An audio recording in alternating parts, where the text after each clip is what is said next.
Does ADHD even exist?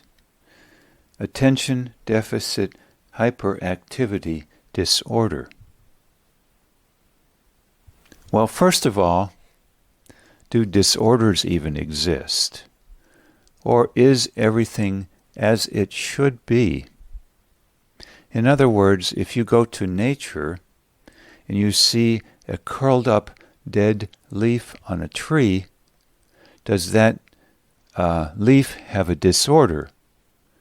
And does the tree have a disorder for having leaves that are less than ideally perfect?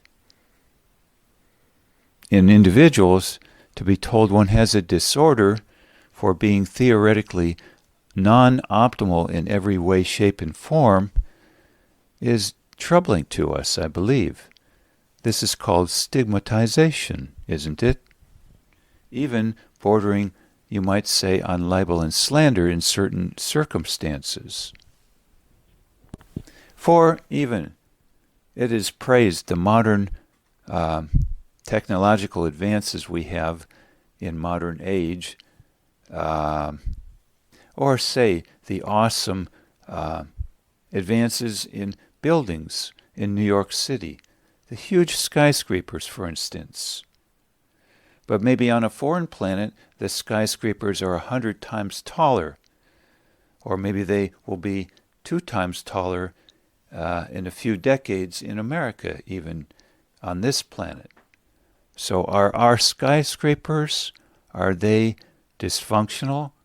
Do they have disorders because they are not optimal in every way, shape, and form? Or take our computers. Microsoft now having Windows 11 installed in them, generally speaking. Can this be called a disorder 10 years from now in our computers? Because while seemingly optimal now, not so down the line. In other words, you might say, what is a disease even? Is there such a thing as a disease or, again, disorder? You might say human beings, compared to the Medusa images of a creature with many arms, shall we say, are we disordered? Are we dysfunctional compared to the Medusa, who can theoretically write 7-8 times more because they have more appendages by which to do so? It can get thus, logically speaking, I believe, ludicrous. Indeed, is a dog disordered because it can't do what a human being can do? On and on and on. Or basically, as you could say, is a dog or a whale or a tree diseased because it cannot do what we can do? A second observation of a general nature by someone who is not a trained professional is this. The term hyperactivity and attention deficit, don't these go together in a sense that if we are running around like chickens with their heads cut off, how can we be very perceptive? Indeed, isn't that what they call a slick operator as per a salesperson, or the term city slicker in general,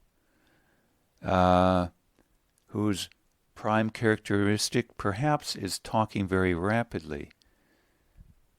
You might call that hyperactive in a sense then. How can you perceive very well what a salesman is trying to tell you or us if we don't have time to process what we are being told? In other words, we could be sold a bill of goods because we don't have the time to process the facts or to see what is not quite up to snuff there.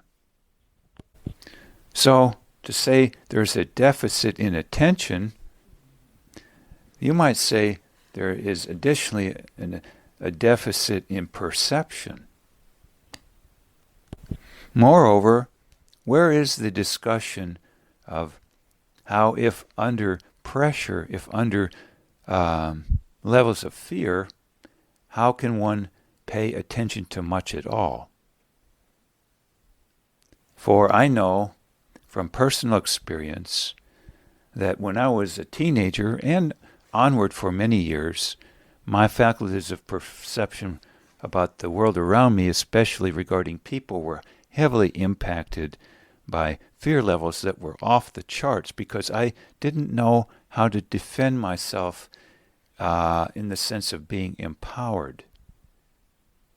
This particular issue for females, my not being one, of course, but still, as a very slight-figured person myself, frail in many a respect, not empowered that way, or financially, or with lots of allies. And so you might say my thinking was not always up to snuff in the perceptivity department.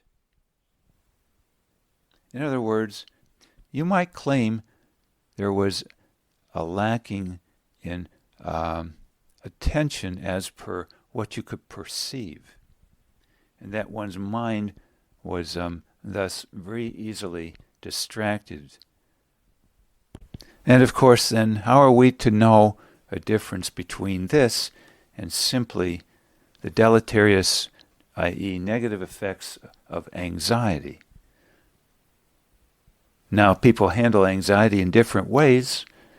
Rollo May, the psychoanalyst, had written, amongst other books, The Age of Anxiety, I believe. And Freud spent massive amounts of time on anxiety and ways of compensating for it. He called these defense mechanisms. Others call them coping mechanisms or crutches, if you will. But at any rate, there being different ways of coping with anxiety, call it fear or even catastrophizing. I know from personal experience, I found myself utilizing different forms. I never did use drugs per se, but I did, or I shall say not illicit drugs, illegal drugs, but I did utilize some other forms and try them out, so to speak, over the years. One form you might call obsessive-compulsive, attention to detail, excessive control. I will tell you, those were the calmest periods of life for me in many a way, shape, and form, and yet there was much anxiety or catastrophizing, if you will.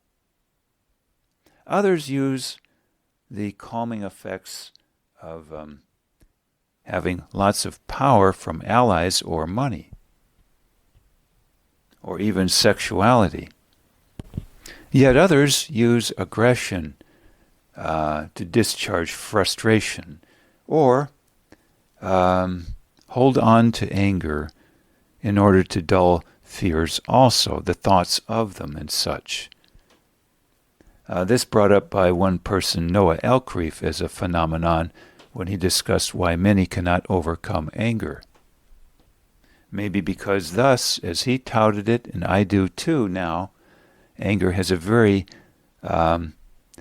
functional aspect to it. Call it a defense mechanism against fear. Now, those who do not entail utilization of any of these defenses would probably be called either bipolar or attention deficited, if you will.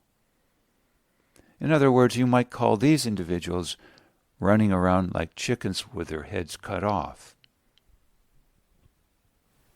This being a very functional way of distracting oneself from one's fears. For if you cannot collect your thoughts in a coherent fashion, well then you are escaping your fears in a sense, because you're not getting a coherent picture of them. Hence, Freud's term for bipolar, perhaps at his point in time calling it manic disorder, or the manic defense, his terming it flight from reality, or flight from what troubles us, I would say. Flight in terms of flightiness of thought. A next general observation: why is it then that the, quote, drugs prescribed or utilized, and the off-label ones, even such as Coca-Cola, caffeine basically, why are these said to be very useful, very calming, and even sought off the shelf without prescription use or prescribing in general? Why are they considered aids even, beneficial? Noting, by the way, on page 229 of the book ADHD Nation by Alan Schwartz, Schwarz, his saying, quote, mental invigoration has tempted humans of all ages for at least 5,000 years. The Chinese, or rather the ancient Chinese, discovered caffeine by placing tea leaves in boiling water and drinking it. Subsequent caffeine delivery innovations have included coffee, chocolate, Coca-Cola, named after an original ingredient cocaine, over-the-counter no-dose pills, and Red Bull energy drinks. Caffeine stimulates brain activity much as amphetamine and methylphenidate do. It is the most consumed psychoactive substance on Earth, but at conventional ladder-like doses poses nowhere near the health risks and therefore is sold freely. One could argue that nicotine, tobacco's primary selling point for centuries, is a stimulant whose addictiveness ranks between coffees and cocaines.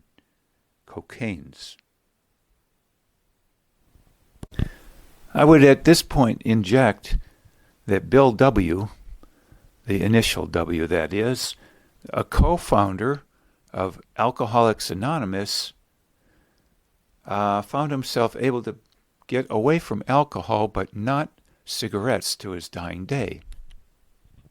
I would also mention I was in group settings for supposed growth in Minnesota 30 years ago, and everybody at that time smoked in the room except me.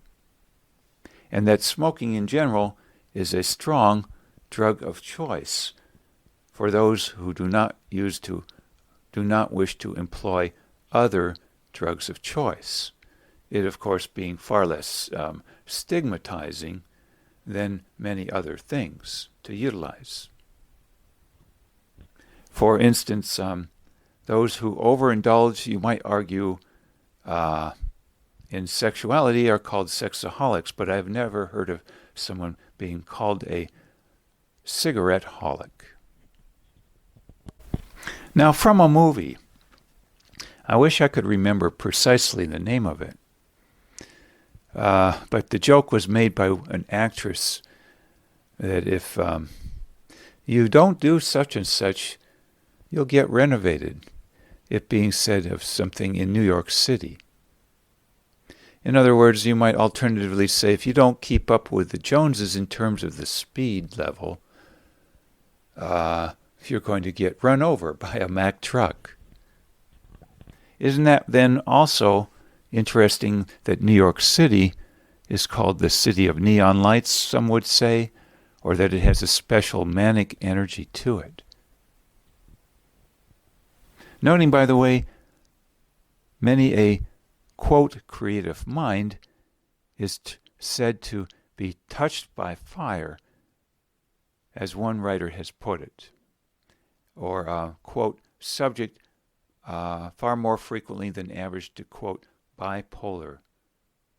Some even stretching this out to say many, many people suffer from soft bipolar, i.e. bipolar on a spectrum. This idea put out by Jim Phelps, a psychologist, I believe, by way of training. And what is the answer to, quote, bipolar?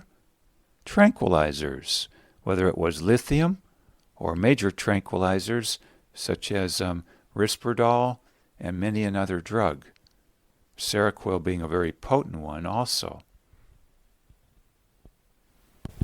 Interestingly, in my view, the so-called very creative person, the artistic person, is not generally going to be found utilizing high levels of what they call obsessive-compulsive control or aggression. And so they will utilize other defenses to include flight of mind, if you will. And why don't we thus enter in two key diagnostic terms many receive then, either bipolar or ADHD? By default almost, as defense mechanisms utilized by those who do not prefer to go down the route of aggression or control. Noting euphemistically, funnily, you might say, that the off-label term for someone who is obsessive-compulsive or controlling is to be an anal a-hole. And so an artistic sort might not want to be of this sort for many reasons, including it killing creativity. What else choice do they have but to be distractful in the mind? I might mention, by the way, urban life is so appealing to so many creative types. Hence, you hear all the time of so-and-so wanting to be an artist and go up to Greenwich Village in New York City, or go to the major salons, shall we say, maybe an older word, the favorite coffee shops, the favorite haunts, the favorite cafes. Andy Warhol comes to mind. You don't come across that many artists who wish to unplug, like Georgia O'Keeffe going to the hinterlands in New Mexico. As the foremost female artist, many argue, of the 20th century. More often they wish to go to very distractive, I would argue, and ego-enabling environments. Although I don't like that term per se, ego, but shall we say self-esteem enhancing environments. But at a cost. What is the cost? Well, one cost is everything is so much more sped up that if one doesn't keep pace, one will almost literally get run over or get outperformed, outcompeted. One won't be able to keep up. Not very easily. Might I mention at this point, the last therapist I ever saw in 2010 concluding was a Mexican individual, a Christian, and he was in a major metro area as per the state I was living in, and he told me one day he prefers to take the back roads home to his rural town 15 miles out to decompress after a day's work, and that he did not want to live in the major urban area because he found there were too many people there, i.e., my mind, thus, too much chaos, too much sped upness. This coming from someone, once again, of Mexican descent. He had also then obtained a home on a very quiet lane in the countryside, and was quite taken in the negative direction when City Hall officials once told him out of the blue that they were going to be putting a major highway right through his house, upon which he told me he would like to sue City Hall for not informing him before he bought the property. Now, Andrew Weil, the herbalist and nature, well, I don't know nature to that extent, but Andrew Weil, the Harvard-trained physician who took up the cause of breathing, herbs, and so on, botany studied by him much in South America, say, in his past, he strongly urges people to unplug from caffeine. but he did not say whether that's going to be feasible in urban environments, lest one not be able to keep up and even suffer dangerous consequences on the road driving. For instance, we're all told you better be alert when you drive. Well, what would that mean, alert? It would mean reaction time for one thing, and how quickly one processes data. The more change second by second in one's environment, say a 4-lane highway each way in California, in the Los Angeles or San Diego area, or even a town like Cincinnati. Not just a small town, I would say, compared to a 2-lane country highway in the middle of nowhere. Call it Route 66, if you will, where nothing changes except a sagebrush blowing across the road every hour or two. Otherwise, some calling it very monotonous. Well, don't we think then your speed time of thinking is much less as per driving safely on Route 66 compared to a 4-lane highway at rush hour either direction in a major metro area in California? You better believe your reaction time will have to be much quicker for safety reasons to keep up with the tempo, shall we say, and the amount of data impinging us every second, lest we suffer literally a car accident. And that not even entailing keeping up with others' rate of speech much faster in urban environments than in the countryside.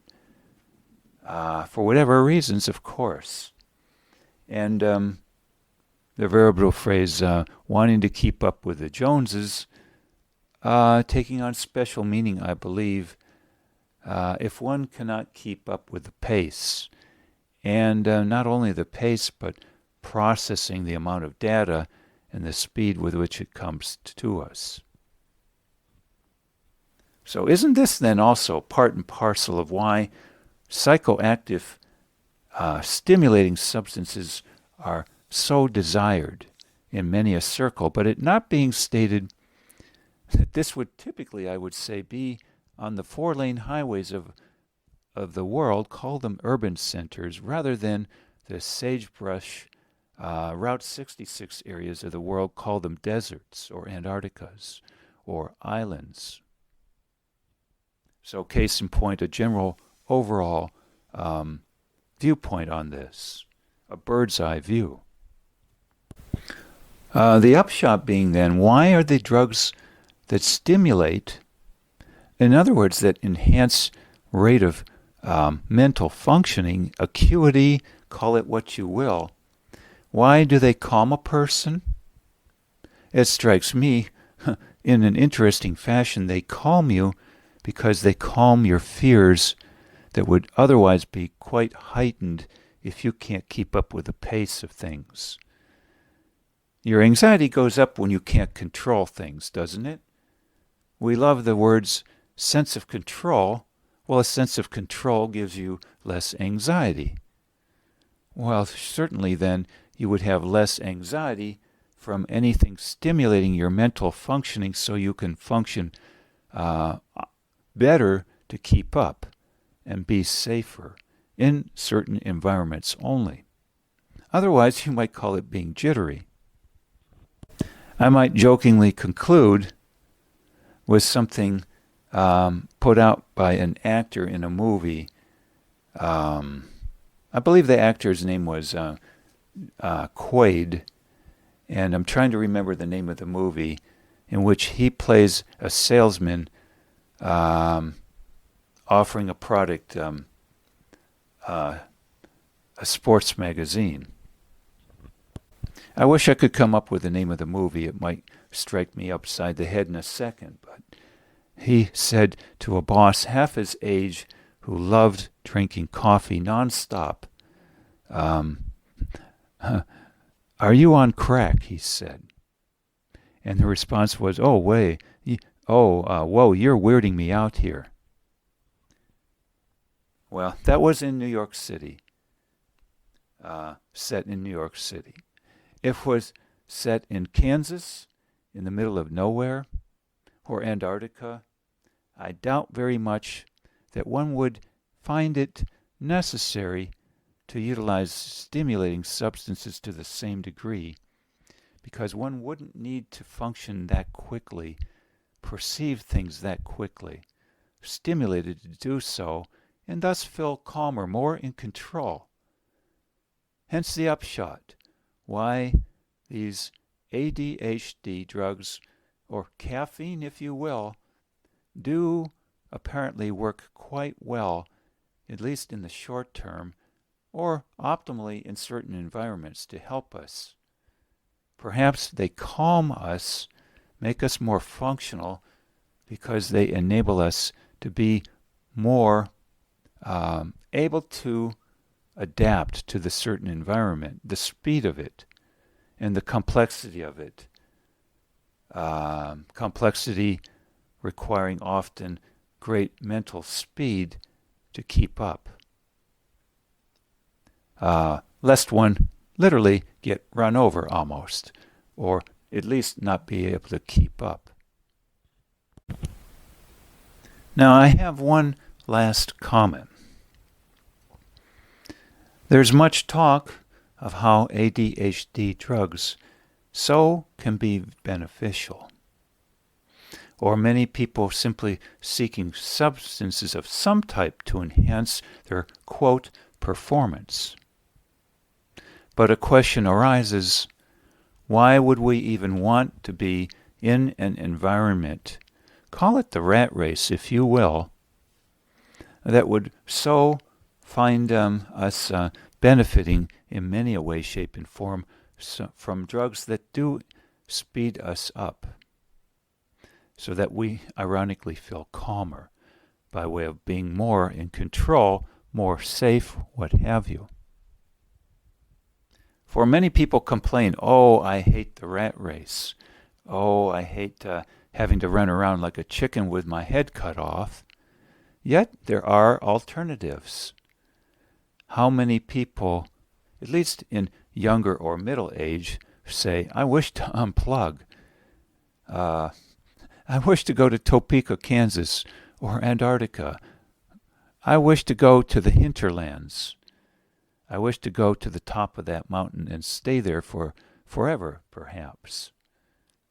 Maybe many a person derides, does not like the rat race, and yet maybe the rat race is a form of drug itself, to drug us from awareness, as per Camus and the 1600s philosopher, what was his name? Started with an L, saying many of us fear being alone in a room with our own thoughts. Well, certainly the room is not alone if the room is Urbania or any place very rushed. Maybe we prefer the rat race because the rat race is in a room of cacophony, a room of chaos, a room of distractions. We choose the lesser of two evils thus, as per the evil being anxiety. Whatever we find most expedient in the short run to control anxiety, whether it's chemical-based drugs, whether it is distractions otherwise, even sexuality arguably often a distractor, or even many other forms of distractors not involving chemicals, or maybe the ultimate distractor package being Urbania, or call it the rat race if you will. To not take a look at all these as ways we do not want to face our thoughts strikes me as both sad in a way, or maybe just the way it is, and reality.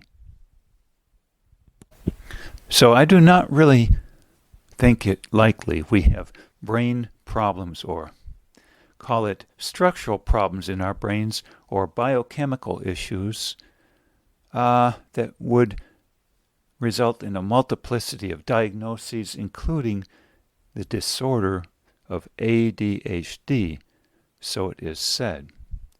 Maybe, ultimately, we need a new category in the Diagnostic and Statistical Manual of Mental Disorders, and it would be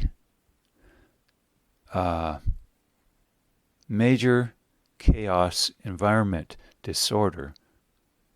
In other words, to say that we have a disorder or a dysfunctionality or problem if we are even wanting to be in certain environments that you could say is a drug of choice or a drug period, or a drug package concerning a variety of things that distract us from our thoughts, namely a form of heroin, crack cocaine, meth, marijuana, what have you.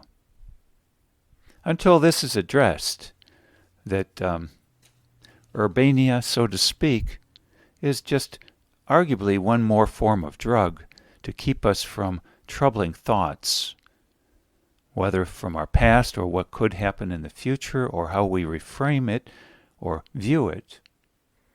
Well, then I don't believe the topic of ADHD is going to get addressed as something not biochemical or not part of a brain structural problem. It's situational, I believe. One last humorous note. I read a book once by a psychoanalyst living in New York City, and part of the title was the word rage. And I believe it was rage. And the individual writing the book, an analyst, was saying a favorite tool of some minorities to get back at others was to saunter across a busy road in New York City.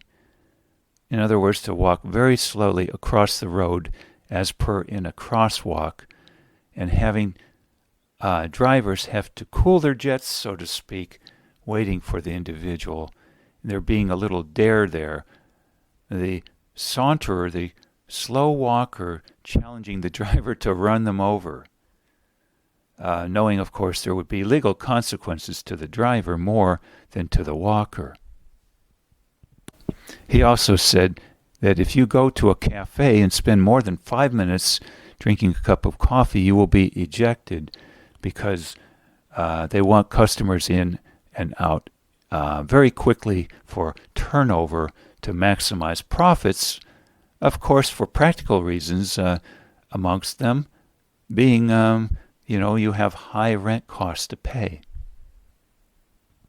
I would say it's very interesting, in my opinion, that most psychoanalysts prefer the chaotic, highly stimulating, highly novel environments of major metro areas, New York City, Los Angeles, Boston, Chicago in particular, rather than the Menninger Clinic approach in Kansas, a very rare alternative.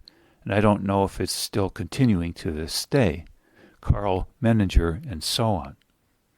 Most analysts wanting to stay to their dying day in what you call the chaotic aspects of major urban environments. Arguably, because for one thing, that's where most of their clientele is, who's having a lot of problems they want to address, and that's where the money is, too, to pay the analyst, amongst other things, for the massive amounts of schooling required to even practice legally. Not to mention the analyst may desire distractions themselves to include novelties such as endless art museum visits, movie theaters, cafes, and other such entities. Although I could be wrong. Maybe many an analyst goes home at night and loves to do other activities. So, thoughts then.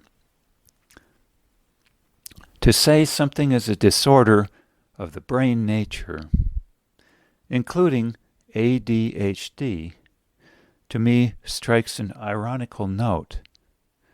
Maybe we're talking mostly of what is adaptive in order to cope in a certain environment, but we are not addressing why one wishes or finds oneself long-term in that environment to begin with.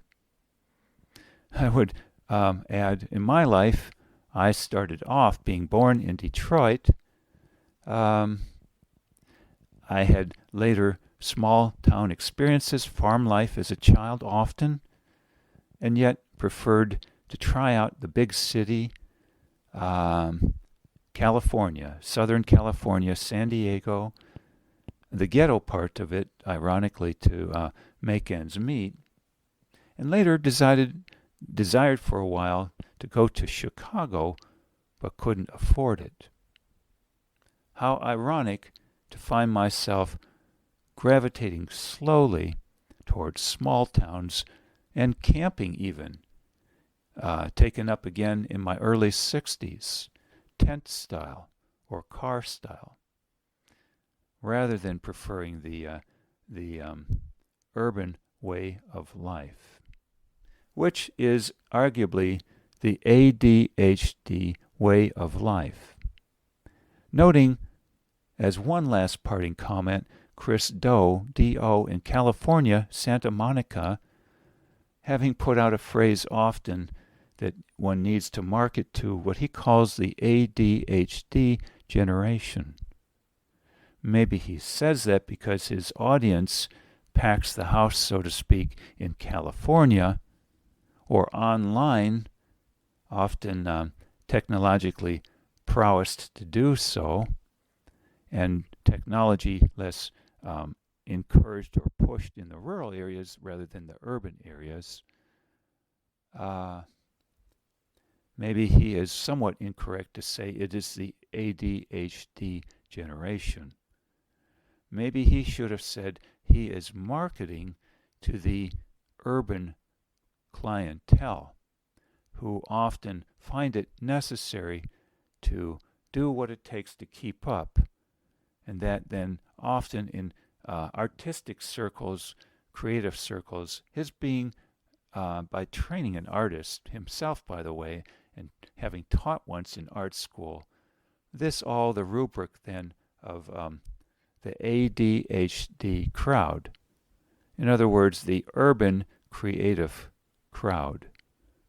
Not the whole world, and not all of America even, too.